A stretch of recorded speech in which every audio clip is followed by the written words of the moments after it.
What is up, everybody? I'm back in the kitchen today. Today I'm going to be making some jerky, venison jerky.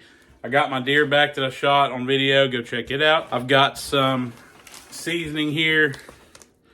I just picked this up from Rural King. It's hickory jerky seasoning, and it comes with a pack of cure. So all this goes on the meat. I'll show you how I put it in a bowl here, get it all flattened out, put the seasoning on it, and that way you get every bit of the meat seasoned up really good.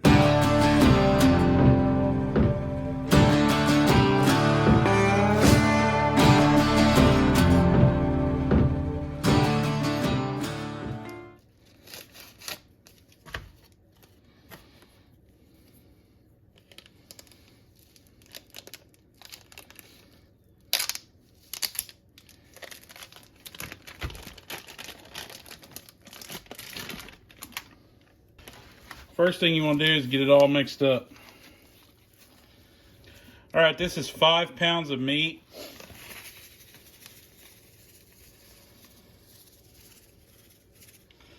Just pour a little bit. Ooh, this stuff is strong right here. This is that jerky seasoning. Just gonna pour a little bit on it. This stuff's gonna go a long way here. Once you get that on there like that, just start mixing it. Once you get that all mixed up, hit it again. A little bit of cure. These packets do 5 pounds. So that's what we got here is 5 pounds of meat. So we're gonna be using all this seasoning.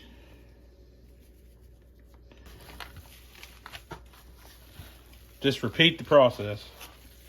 Now I've incorporated this in twice already, mixed it up.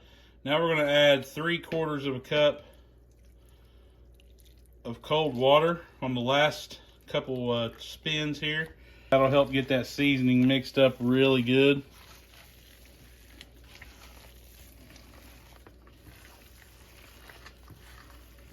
I have the Weston jerky gun. I've had this thing for years. It's got an aluminum tube on it so it doesn't break. I've had plastic ones break, so I decided to upgrade quite a few years ago. This thing has been absolutely great. I like to put the meat in the tube first and then screw it into my gun. That way it doesn't create air, I guess. If you screw it in your gun, you push it in there, it creates kind of air pockets. So what you want to do is just shove the meat in there, then screw it into the gun, and then we'll put our jerky tip on here. I just got a single tube. It came with a dual tube, but I didn't like that because it got caught up all the time. What to do is take a little bit of cooking oil and just spray it in there. That will help the jerky slide through that tube. All you do is just grab this meat, put it down in there. This tube will hold about 2 pounds, close to it.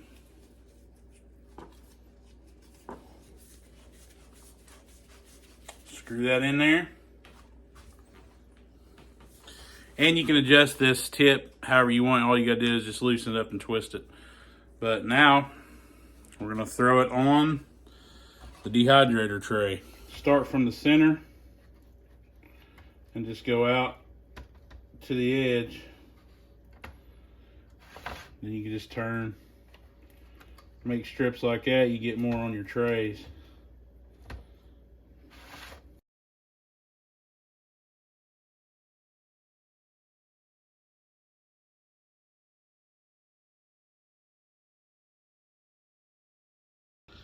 All right, I got all those trays filled up. This is a Nesco dehydrator. I've got it set on the highest setting, which is 155. Plug it in, let it do its thing. All right, I put this on about 10:30ish. I'm gonna test this one in the Nesco. It looks done, but I'm gonna test it out, see how it is, and then I'll let it cool. I'm getting ready to go to work, so I may have to unplug it and then plug it back in when I get off work. It'll be fine because it's dried out for the most part.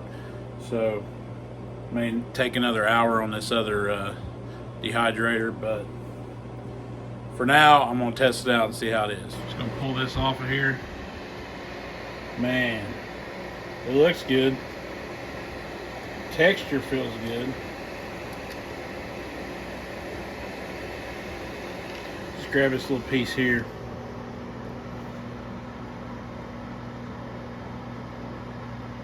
I'll put this in this paper towel here to soak up some of the moisture. See how moisturized it is there. Now, typically what you would want is you want to bend but don't break, but if it breaks, it's okay. But if it breaks, then it's probably done. You want that bend but don't break, or if it cracks a little bit, that's fine too. But if it breaks completely in half, then it's too dry. You don't want it too dry. So what we're going to do is we're just going to bend it.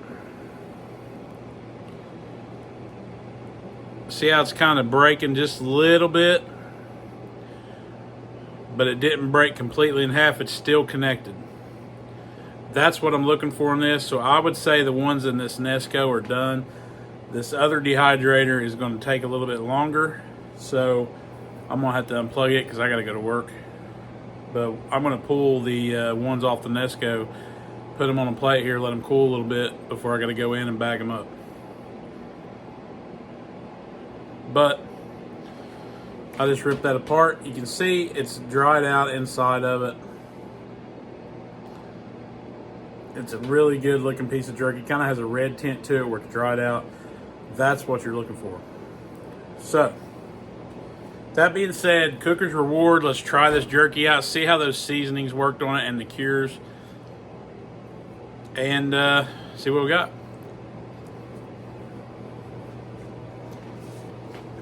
Oh, yeah. Man, that's some good jerky right there. Soft, it's still moist inside. I don't want to put it on there any longer than right now, because if I did, you could tell just by the texture it would dry it out. So right now it's perfect. I'm calling it. Man, it's got good flavor. That right there is awesome. The color on it, the flavor of it, that is some killer looking jerky. Now I gotta bag it up and head to work. Man, I'm telling you, I will eat all this by the end of the day. Hey, like always, we keep pumping these videos out. Till next time, thanks y'all.